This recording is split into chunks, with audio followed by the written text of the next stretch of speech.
Here we have a review of the Star Wars Black Series Migs Mayfield, the Morak version as seen in Season 2 of The Mandalorian.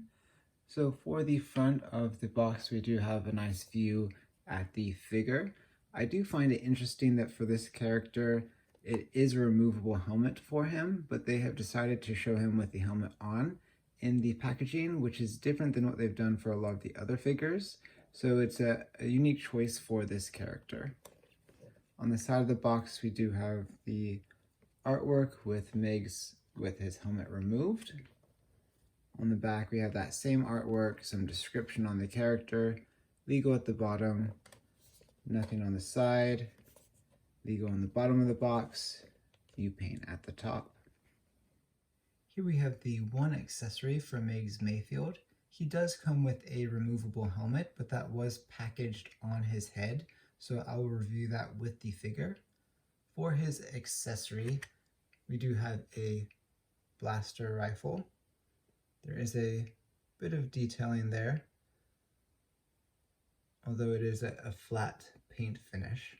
So not a whole lot of flair, but it is nice to have that blaster. Now to review the figure itself. So we do have some nice detailing here, not a whole lot of new sculpt. So I believe the helmet is a reuse of the Hover Tank Trooper helmet, and the armor here is a reuse as well. The helmet is removable though, and do have a fully new head sculpt here of Migs Mayfield, and I think that sculpt is a pretty good likeness, to be honest. The paint app is also really good with the beard there, and we do have the nice piercing blue eyes. So I think that head sculpt is, like I said, a very good likeness. The armor, it is what he wore in the show, so I think it's a good representation as well. So the paint app for the rest of the figure looks pretty clean. Do have a little bit of mud splatter here on the armor, which is all right. And then there's a bit of like mud splatter on the shins and boots. This, I think, looks not as good. So I'm okay with the mud splatter here. I think that's fine. You understand what it is. This, I actually thought it was a defect. It looks like there's super glue or something that dried on the boots. So I'm not too fond of how this looks on the figure. Especially with the white tone, it looks more like snow, and which this version of the character did not appear in any snow scene. So it's an odd way of doing sort of the weathering and detailing on this figure. Not my first choice. Yeah, I can't even say it's a nice attempt because it does look like a damaged figure. Here on the side, it looks like it's all scuffed up. That's not scuffed up, that's just the paint. Yeah, so I'm not too fond of what they did down here. Top half looks good. And again, like that head looks really good. So the helmet does pop on pretty easily. Comes off pretty easily as well. So soft with a little bit of give there. Some nice detailing there. So for our articulation, we can look forward about that far, look up about that far. Our arm can lift up about that much, full 360. Elbow goes about 90 degrees, then rotate and swivel at the wrist. For our waist articulation, you can get a pretty good range of motion there. Looking forward about that far, backwards, pretty good. For our legs, so we do come up not too far. We're a bit restricted by this soft plastic here for the lower part of the shirt. Can come forward a good amount.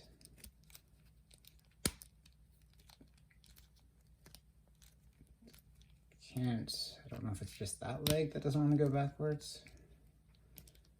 Yeah, the legs do not go backwards. So that's about as far back as you're going. We do have the hip swivel there. Our knee is double jointed, so you do have a good range of motion on that. And then the ankle, so goes pretty far back. And a little forward, and then a nice swivel there. So overall, I think he looks pretty nice. Not a fan of this at all with what they did on the ankles. With the likeness on the upper half, it's pretty spot on. In terms of his blaster rifle, it should fit snugly into the holster here. Actually, the sight should go in the front of it. There you go. It fits pretty cleanly in there.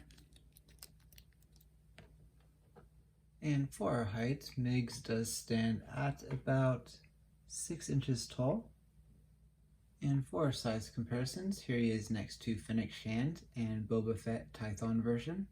And here he is next to the Mandalorian with a custom cape and the PulseCon exclusive Trapper Wolf. And here he is next to Bib Fortuna and the Jedha Patrol Stormtrooper. Overall, the Migs Mayfield Morak figure is a pretty solid release. The detailing is good, and the new head sculpt for Migs is a great likeness to Bill Burr. I think where this figure falls short for me is on some of the paint app. As I mentioned, the mud on the chest is good, it's passable, but the shins and the feet are where this really falls short because it does not look intentional. It looks like the figure is damaged, and I wish they would have put a bit more care into this. That being said, if you want to pick up a second figure, you could always swap out the Migs Mayfield head sculpt for Din Djarin, and you would have the pair of them to recreate that scene from The Mandalorian. But I also imagine that Hasbro will do that down the line in the next several months to a year. We'll probably get a repack of this figure with the Din Djarin anyways. So again, if you like Migs Mayfield, if you like that scene in The Mandalorian, this is worth the buy. But if you're not in love with it, I think it's also a pass as well.